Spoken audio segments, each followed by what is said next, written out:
Yo, what's up guys, welcome back to the channel, and today let me show you how to decrease your coverage amount on your Geico life insurance policy in 2025. Alright, this is going to be a quick video. We're not going to waste much time on this one at all. Just going to give you guys a very quick step-by-step guide on how to get this done. So let's jump straight into it.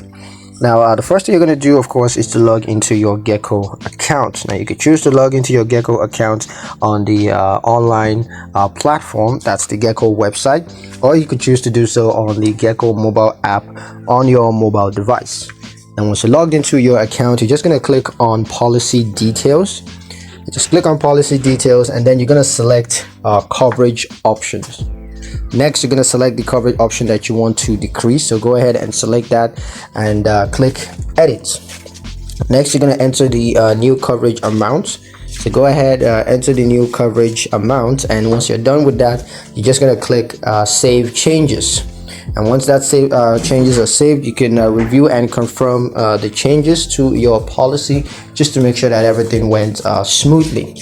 So yeah, that's pretty much it on how to decrease your coverage amounts on your Geico life insurance policy in 2025. I hope you guys liked the video. Hope you guys found the information useful enough.